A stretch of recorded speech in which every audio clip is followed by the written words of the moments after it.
All right, let's get right into it. We're going to be talking about one of the most beautiful, most vibrant celebrations on the entire planet, Diwali. You probably know it as India's spectacular Festival of Light. We're going to break down what it really means, how people celebrate it, and what it looks like in our world today. So, if you boil it all down, what's Diwali really about? It's this incredibly powerful universal idea, the victory of light over darkness, good over evil. And really, this is something that speaks to everyone, right? No matter who you are or where you're from, it's this fundamental belief that hope and goodness, they're always going to win out in the end. And that's the spirit we're going to see in, well, pretty much every part of this festival. Okay, so let's get the basics down. What is Diwali? Well, it's also known as the Festival of Light, and it's a huge deal for millions of people, celebrated by Hindus, Sikhs, Jains, and even some Buddhists. It usually happens sometime between October and November, all based on the lunar calendar. And for millions of people across the globe, it's just this incredible time for joy and a total spiritual reset. All right, so preparing for renewal. Diwali isn't just a one-day thing, not at all. It's actually a 5-day festival. And honestly, the lead-up is a massive part of the whole experience. It's all about creating this atmosphere of hope. Let's see how they do it. So there's this amazing path to the celebration. It all kicks off with this massive cleaning spree. You clean your home from top to bottom, which is this great symbol of a fresh start, right? Wiping the slate clean. Then you get to the fun part, decorating. People create these absolutely stunning, colorful patterns called rangoli right at the doorways. After that, it's time to light the diyas. These are little clay oil lamps, and lighting them is like putting out a welcome mat for Lakshmi, the goddess of prosperity. And finally, the whole thing is capped off with what really matters, sharing meals and gifts with the people you love.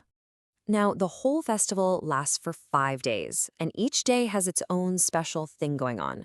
But the real main event, the absolute high point, is day 3. That's Deepavali. This is the big night, when everything, the energy, the lights, the joy, it's just at its absolute peak. So what does that peak actually look and feel like? Just try to picture this. Entire homes, temples, streets, just glowing. There are countless oil lamps, those diyas we talked about, lit up everywhere. The sky just explodes with spectacular fireworks. And then you have families getting together for these incredible meals, exchanging gifts and sweets. It's a total feast for all your senses. But why? Why all this light and celebration? What are the stories behind it all?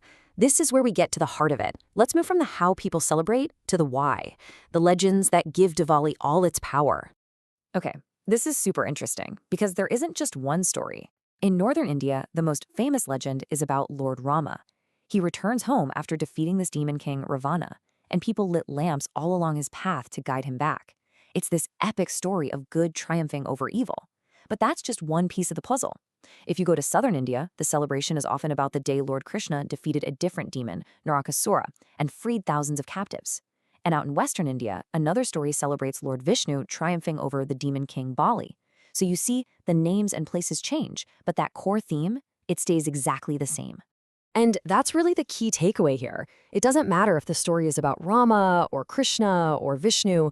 The specific details might be different depending on where you are, but the message, that spirit, is universal. That's what makes Diwali such a powerful unifier. It brings everyone together in this shared feeling of joy, of being thankful, and just hoping for a brighter future. So, let's talk about Diwali today. This isn't some ancient festival that's stuck in the past. Oh no, it's become a modern global phenomenon. But as with anything that gets this big, it comes with a new set of challenges and things to think about. I mean, think about it. All over the world, Diwali has become this incredible symbol of cultural identity. It's a way for people to connect with their heritage. Plus, it's actually a huge boost for local economies, all that travel and shopping. But the most important part? It still does what it's always done. It brings families and friends closer together, no matter how many miles are between them. But, of course, it's not all simple. With these massive modern celebrations come some pretty modern problems. The scale is just immense now. All those fireworks, they create a lot of air pollution, and the noise pollution can be a real issue for communities.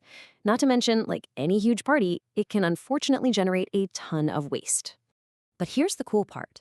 This is where you see just how resilient this tradition is. People aren't just ignoring these problems, they're adapting. There's this really big push to go back to the basics. using traditional clay lamps instead of a million electric lights, or using decorations that are natural and biodegradable, and even finding fireworks that are quieter and better for the environment. It's all about evolving. And really, this evolution is just a modern version of Diwali's original message, isn't it? It's literally using light, kindness, and knowledge, our knowledge of how we impact the planet, to overcome a new kind of darkness, a new kind of challenge. It's proof that the spirit of the festival is alive and well. So, that kind of leaves us with this big question to think about. What Diwali teaches us is that our traditions aren't frozen in time. They're alive, they breathe, and they can change. And as our world keeps changing so fast, it really makes you think, doesn't it?